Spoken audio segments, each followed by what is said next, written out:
Oh iya Okta, sebelumnya Ibu mau berterima kasih sama Okta karena Okta sudah memilih saya sebagai konselor Okta. Nah, di sini saya mau memperkenalkan diri dulu. Perkenalkan, nama saya Michael Sulfiana. Nah, Okta bisa panggil saya Ibu Mei. Saya di sini sebagai konselor.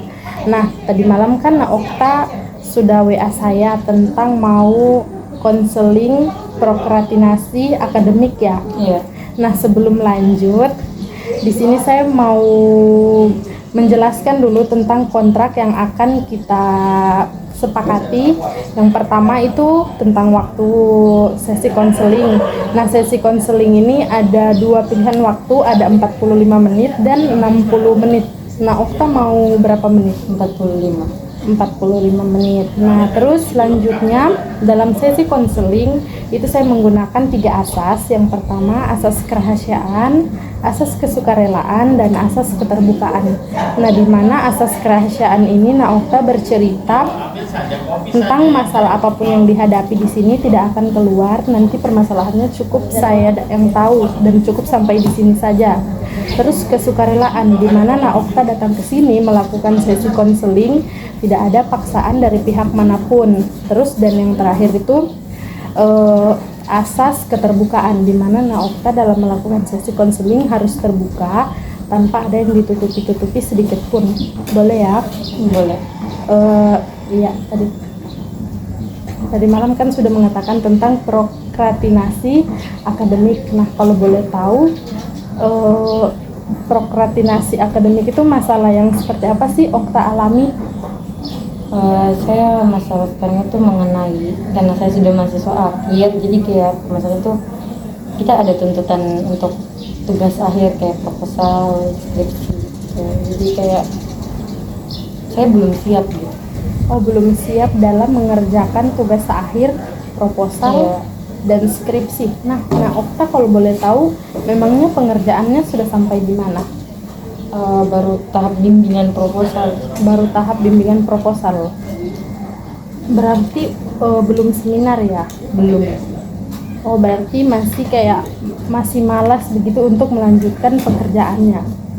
Iya, masih kayak belum siap untuk melakukan itu. Kalau boleh tahu, kenapa, ada hal apa begitu? Apa yang mengganggu keseharian Okta sampai belum bisa melanjutkan proposalnya?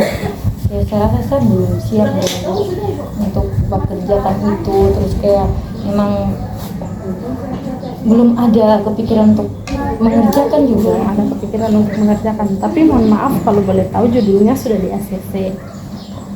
Sudah di ACC, Bu. Oh, sudah di ACC, berarti sekarang ini sudah ada bab 1, bab 2 dong. Iya, tapi masih proses, Ibu. Masih proses. Terus misalnya mohon maaf saya bertanya, misalnya Okta mengerjakan bab 1, bab 2 tadi kan dibilang sudah dalam proses. Nah, kendala-kendala apa saja sih yang Okta jalani selama mengerjakan bab 1, bab 2? Biasanya itu, Bu, kendalanya di kayak diri sendiri gitu. Kayak biasanya tidak ada niat untuk mengerjakan itu, baru kayak gangguan yang mengambil fokus gitu. Baru kadang juga membagi waktu antara bimbingan dengan dosen pembimbingnya ya. Nah, kalau misalnya ini ya kan tadi terganggu karena kurang fokus dan lain sebagainya tadi seperti yang Okta bilang. Nah, kalau boleh tahu memangnya kesehariannya Okta di rumah itu seperti apa sih sampai membuat fokus Okta itu hilang begitu? Maksudnya kegiatannya sehari-hari apa saja yang dikerjakan? Biasanya, Bu, kayak cuma kerjaan rumah, habis itu diam terus main HP, jadi terbagi lagi fokusnya. Oh, berarti kayak lebih sering main handphone begitu? Biasa saya lakukan di rumah, Ibu. Biasa kerjakan pekerjaan rumah dulu, baru habis itu main HP, baru sudah dari main HP itu sudah langsung tadi distract, jadi tidak mau lagi bekerjakan itu, karena memang dari awalnya memang belum ada niat untuk mengerjakan itu atau mau ke situ. Oh, berarti dari yang Okta bilang tadi saya simpulkan bahwa Okta itu judulnya sudah di ACC dan sementara proses dapat saya simpulkan bahwa Okta itu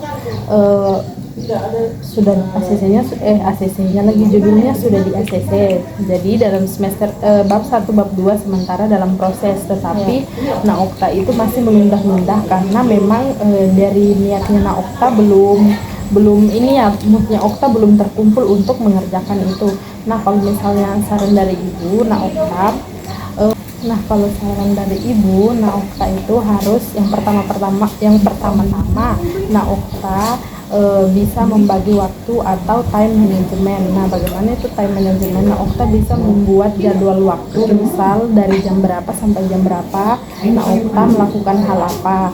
Terus dari jam berapa sampai jam berapa Naokta bisa bermain handphone. Nah, supaya Naokta bisa fokus dalam melaksanakan tugasnya atau proposal tersebut tadi, Naokta bisa menonaktifkan handphone. Karena kenapa? Supaya Naokta itu bisa fokus, betul-betul bisa fokus mengerjakan proposalnya. Terus juga tadi kan Naokta bilang belum ada niatan. Nah, belum ada niatan itu berarti Naokta belum punya mood begitu untuk mengerjakan si proposal ini. Nah, bagaimana caranya Naokta bisa mengerjakan kalau moodnya belum baik? Nah, sarannya ibu sih Naokta mengumpulkan mood dulu yang baik. Bagaimana caranya Naokta itu untuk mengumpulkan mood? Nah, caranya itu Naokta bisa dulu pergi kemana begitu, keluar sama teman-temannya atau beli makanan. Nah, makanan kan bisa juga itu mengumpulkan moodnya Naokta, kayak misalnya coklat. Okta suka coklat enggak? Boleh coklat, es krim dan lain-lain, itu kan bisa mengumpulkan mood. Terus juga kalau misalnya Okta suka makan-makan dan lain sebagainya, nah Okta bisa juga ngemil-ngemil sambil mengerjakan. Tetapi satu, supaya fokus, nah Okta bisa menjauhkan dulu handphone dari Naokta supaya Naokta itu bisa lebih fokus untuk mengerjakan proposal tersebut. Karena kalau misalnya Okta terus menunda-nunda, itu proposalnya tidak akan jadi loh. Iya Bu, masalahnya itu tadi masih berkumpulnya, terus juga masih berpikir kayak saya rasa yang saya punya sekarang itu belum cukup untuk maju ke tahap itu. Kalau menurut ibu sih Okta tidak boleh berpikir kalau Okta itu belum siap untuk ke tahap itu, karena semua manusia, semua orang itu pasti sebenarnya bisa ke tahap itu. Cuman bagaimana caranya Okta itu untuk berusaha ke titik itu. Nah, dari titik itu Okta juga dulu harus merasakan belajar dari kesalahan. Jadi kalau misalnya nanti Okta bimbingan sama dosennya ada yang salah dan lain sebagainya, itu harus jadi pembelajarannya Okta sendiri supaya Okta bisa jadi lebih baik lagi. Jangan pernah takut salah, gitu sih kalau ibu Okta. Jadi kalau dari ibu, Okta semangat untuk kerja itu. Terus juga yang ibu bilang tadi, Okta buat time management supaya waktunya lebih beraturan, dan juga Okta bisa itu melakukan yang namanya menonaktifkan handphone ketika membuka laptop. Okta kalau mengerjakan kan pakai laptop kan. Handphonenya mungkin bisa dimatikan saja dulu supaya bisa lebih fokus begitu. Iya Bu, nanti saya coba terapkan di kehidupan saya. Ya, semoga berhasil ya Okta. Terus juga makasih banyak loh Okta sudah datang ke sini tadi jauh-jauh. Terima kasih kembali Bu. Ya, Okta semoga nanti kalau misalnya mau bimbingan konseling selanjutnya, Okta bisa hubungi nomor saya.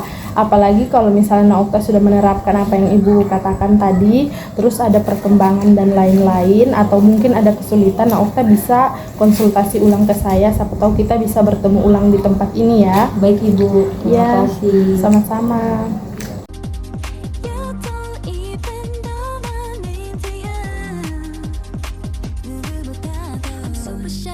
Super shy, but wait a minute while I make you mine. 달리는 지금도 you're on my mind all the time. I wanna tell you, but I'm super shy, super shy. I'm super shy, but wait a minute while I make you mine. 달리는 지금도 you're on my mind all the time. I wanna tell you, but I'm super shy, super shy. 나 원래 말도 잘하고 그런데 왜 이런지 I don't like that. Something out about you, yeah, you're special and you know it, you're the top, babe. I'm super shy, but wait a minute while I'm